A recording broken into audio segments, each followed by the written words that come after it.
Alright, so this video just really covers a couple of edits I've made. The original video of the mid-sail should be pretty much good. But I have made a couple of edits. I want to talk about those just for a little bit. So I've added this 1 foot wide concrete you see here, and then also here. That's controlled with this element right here is called concrete control. See the name, you can see the offset right there. And then same thing on the other side, right? We've got this one little 1 foot line right there. You can grab that and modify that. I think you can even change that slope right there.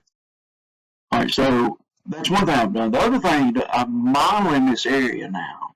Now, just because I'm modeling a little bit doesn't mean it's completely done, right? You can actually see this 3-to-1 slope tied to the ground here on this particular example. And this one, so let's just turn on construction class and just kind of look at this this template that we're actually using to do that modeling.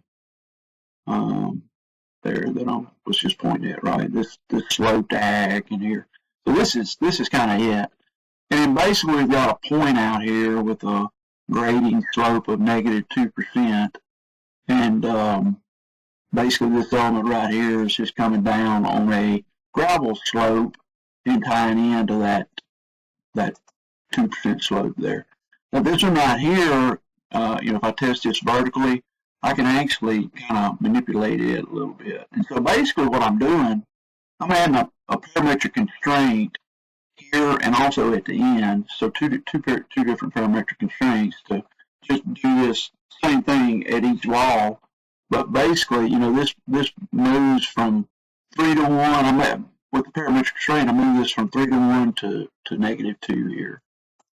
All right, so that's kind of what that does. Now, if you wanted to add an ink condition here, just add it to template and add the ink condition off of this dirt. Or you may want to make this little grading, and basically that's what that's meant to be, just a kind of grading area. Now everything's graded 2%, so that's kind of what that is. This gives you a kind of a start, but you're going to really probably have to edit that template and kind of do some work on it right in here. Maybe probably add an ink condition, or ultimately you may make some changes to, based on this initial placement, may make a change to your that reference element that we use, right, that top of wall inside. You may want to make a grade change to it. You can also change. Now, I mentioned this vertical control element. I have to right click a few times to get there, but it's right there. So, in other words, the top of the wall is controlled by your reference element, that line that represents the top of the wall. And then the bottom, how tall that wall actually is controlled this right here. And ultimately, that's going to impact what this looks like, how long this needs to be. Same thing needs to be done over there. As far as, ultimately you want to modify this. This line, ultimately, you want this wall to be 0 height or close to it. I don't know if I'd ever try to take it quite to 0, but it probably work fine. Maybe 0.1, something like that. But the slope shouldn't be too much. To be quite honest, if it's a little slope there, really to me it doesn't matter. So that's pretty much it with this sail. I don't think there's, again, I just came in, and so I am going to, here's one other thing I want to show you. So I'm going to come in and make this 6 feet. Now watch my wall go down in height. I'm not going to worry about getting this exact, but watch that wall height go down, which improves that little slope there that you see of that gravel coming, it kind of meets. Just so you can kind of see what that looks like there. One thing to note, if this area right in here kind of gets messed up, and again, what I'm doing here, I've talked about it, but I really haven't shown you, is I'm actually I have a gravel and grading slope parametric constraint at the beginning, and that's what's transitioning this from 33% to or basically it's what's transitioned this dirt from 33 to 2% right here. That's kind of what's doing that. You know, if that's not enabled, it looks like that, right?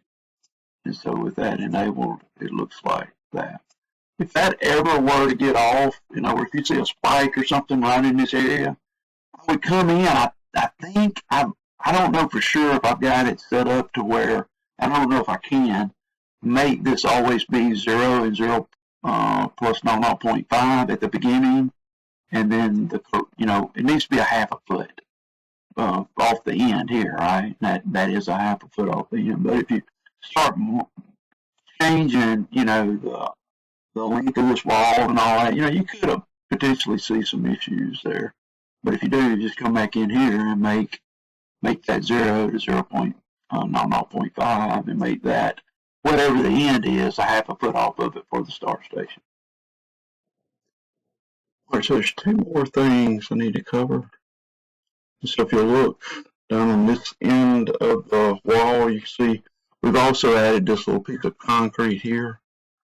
Turn the construction class off, but it's the width is obviously controlled with right there is initially a foot. So if you want to change that, I've actually trimmed this little segment in the cell.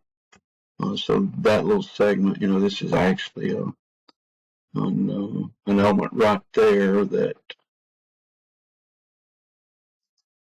I've come in and trimmed this little piece there. I think we've already talked about this piece in the earlier video. Other than that, the last thing is going to be, we'll turn the construction class on. So this modeling in here, so actually should look pretty good up under it. You can kind of see these areas right in here. And so to make that modeling, there was initially like some overlap and stuff like that. And what I did was, so if I can grab the template here.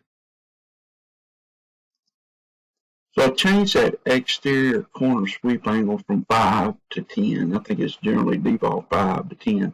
Once I did that, that modeling looked much better under that. And again, this little linear template goes from, in fact, probably choose the geometry, but that's it right there. But you can see it goes from here all the way around down here. There's an element actually called template geometry element. It's just a bunch of, it's on construction class.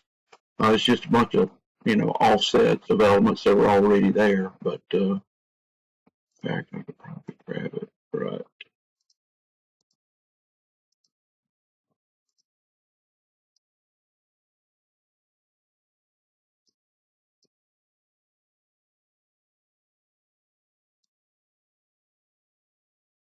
It's the template drop. There it is right there. So there's the complex element. And so you can actually, it's called template drop, but it's a bunch of partial offsets from here all the way around here. And, again, it's construction class, so when you turn it off, you don't see it. And there shouldn't be a reason to edit it, but that's where that template's actually dropped on that element.